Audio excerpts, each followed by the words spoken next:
Assalamualaikum warahmatullahi wabarakatuh. Alhamdulillahirabbil alamin. Wassalatu wassalamu ala sayyidil mursalin wa ala alihi wa ashabihi ajmain, amma ba'du.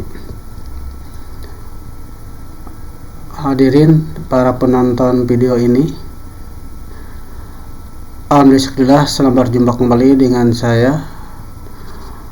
Pada hari ini kita akan sama-sama belajar lagi tentang pernikahan. Baiklah, untuk mengawali kegiatan ini, mari kita bersama-sama mengucapkan basmalah, bismillahirrahmanirrahim. Nah, pada kesempatan berbahagia ini juga saya ingin mengucapkan terima kasih pada Bapak Kepala Sekolah, Bapak Adi Syedin, pada Ibu Eti Hayati, pada seluruh Dewan Guru dan staf tata usaha SMK Negeri Cibogo. Materi pada kesempatan ini yaitu tentang pernikahan. Ini untuk tingkat 12 semester genap tahun pelajaran 2002-2023 SMK Negeri Cibogo Subang. Nah, ini ruang lingkup materi yang akan kita pelajari. Ini bisa dilihat ini ya, dari mulai pengertian pernikahan, ayat Al-Quran tentang pernikahan, hukum pernikahan, tujuan pernikahan, mahram orang yang tidak boleh dinikahi, rukun dan syarat pernikahan. Ketujuh pernikahan yang tidak sah, 8 wali nikah, 9 kewajiban suami istri, 10 hikmah pernikahan, 11 talak, 12 alasan jatuh talak, 13 hadanah, 14 iddah, 16 rujuk, 16 perkawinan menurut Undang-Undang Nomor 1 Tahun 1974. Nah, setelah pembelajaran ini diharapkan siswa mempunyai karakter: 1. Kerjasama, 2. religius, 3. tanggung jawab, 4. jujur, 5. disiplin, 6. peduli dan memahami kewajiban suami istri. Ini sekedar bekal bagi mereka untuk tatkala mereka mau memasuki jenjang rumah tangga. Kenapa? Karena tidak ada juga siswa begitu keluar mereka menikah. Kita mulai. Materi yang pertama adalah pengertian pernikahan. Secara bahasa, arti nikah berarti mengumpulkan, menggabungkan atau menjodohkan. Ini pengertian secara bahasa. Dalam Kamus Besar Bahasa Indonesia, nikah diartikan sebagai perjanjian antara laki-laki dan perempuan untuk bersuami istri dan resmi atau pernikahan. Sedang menurut syariat, nikah berarti akad yang menghalalkan pergaulan antara laki-laki dan perempuan yang bukan mahramnya, yang menimbulkan hak dan kewajiban masing-masing. Kata nikah berasal dari bahasa Arab yang berarti al-jamu atau bertemu, berkumpul. Sedangkan menurut istilah, nikah ialah suatu ikatan lahir batin antara seorang laki-laki dan perempuan untuk hidup bersama dalam suatu rumah tangga melalui akad yang dilakukan menurut hukum syariat Islam. Itu adalah pengertian pernikahan secara bahasa dan istilah.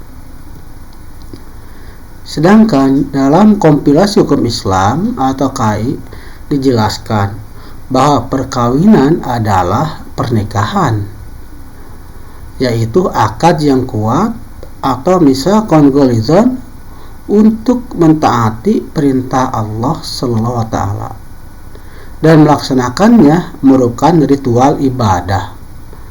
Sementara itu, menurut Undang-Undang Nomor 1 Tahun 1974 tentang perkawinan, pasal 1 dijelaskan bahwa perkawinan ialah ikatan lahir batin antara seorang pria dengan seorang wanita sebagai suami istri dengan tujuan membentuk keluarga yang kekal dan bahagia berdasarkan ketuhanan yang Maha Esa. Itu adalah tadi pengertian pernikahan. Nah, sekarang kita lanjut materi kedua, ayat Al-Quran hadis tentang pernikahan. Banyak sekali dalam Al-Quran tentang ayat-ayat tentang pernikahan. Saya mengambil satu saja, yaitu surat Ar-Rum ayat 21. Dan ini ayat ini sering kita dengar dan sering kita lihat, ya, artinya itu di dalam kartu undangan. Kita baca, A'udzubillahi minasyaitonirrajim. Bismillahirrahmanirrahim. Wa min ayatihi an khalaqalakum min anfusikum azwajan litaskunu ilaiha wa ja'ala bainakum mawaddatan wa rahmah. Inna fi dzalika ayatil liqaumin yatafakkarun. Artinya, dan di antara tanda-tanda kebesarannya ialah Dia menciptakan pasangan-pasangan untukmu dari jenismu sendiri, agar kamu cenderung dan merasa tenteram kepadanya, dan Dia menjadikan di antaramu rasa kasih dan sayang. Sungguh, pada yang demikian itu benar-benar terdapat tanda-tanda kebesaran Allah SWT bagi kaum yang berpikir. Nah, di antara tanda-tanda kebesaran Allah itu adalah timbulnya rasa kasih dan sayang. Nah, bagaimana rasa kasih sayang itu diwujudkan dalam bingkai rumah tangga lewat pernikahan.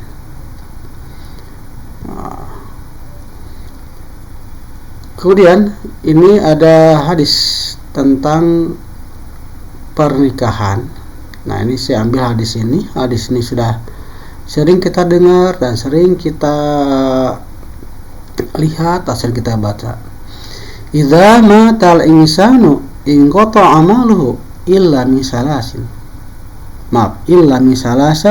min shadaqatin jariyah wa ilmi yuntafa'u bih wa walidin sholihi yad'u lahu.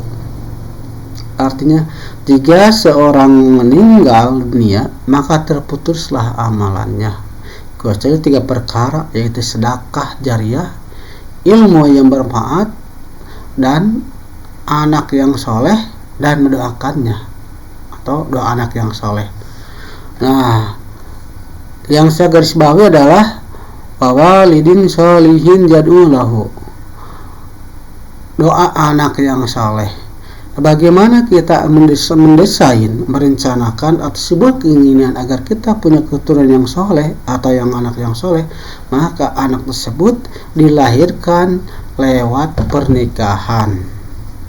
Ya, tadi sekali lagi, anak yang soleh itu dan kemudian kita itu dilahirkannya melalui jenjang pernikahan yang sah menurut agama dan aturan pemerintah. Ini itu adalah tentang hadis pernikahan.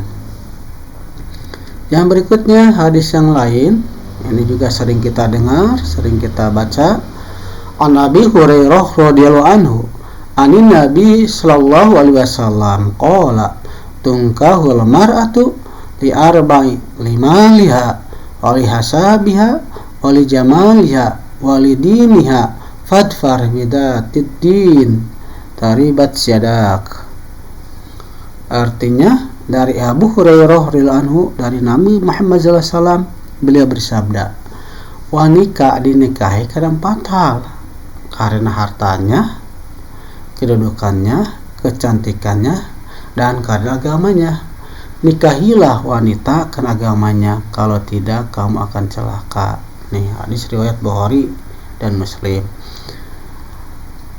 Nah, kandungan hadis ini, jadi tatkala kita menikahi, kalau kita menikahi perempuan karena hartanya, ya kalau suatu saat hartanya habis, nah, apakah pernikahan kita akan selesai, akan cerai? Kemudian ataupun kita menikah seorang karena kedudukannya sebagai kepala desa, sebagai kasih, bupati, dan kita tahu bahwa kedudukan tersebut tidak akan selamanya. Tatkala kedudukan itu turun, apakah kita juga akan selesai pernikahan kita? Yang berikutnya, kecantikannya. Nah, kita menikah perempuan karena kecantikannya. Nah, sementara kecantikan ini tidak akan abadi. 35, 40, mau tidak mau kecantikan akan kembali memudar. Apakah dengan memudarnya kecantikan itu kita juga akan memudar rasa kasih sayang atau pernikahannya selesai? Nah, ini maka dalam agama hendaklah kita menikahi perempuan wanita itu karena agamanya. Hadirin yang berbahagia, demikianlah materi pembelajaran hari ini. Sebagai penutup, permohonan maaf yang sebesar-besarnya apabila penyampaiannya video pembelajaran ini jauh dari kesempurnaan, baik dari isi maupun kreativitas videonya. Terima kasih telah menonton video ini, semoga bermanfaat. Alhamdulillahirrahmanirrahim. Wassalamualaikum warahmatullahi wabarakatuh.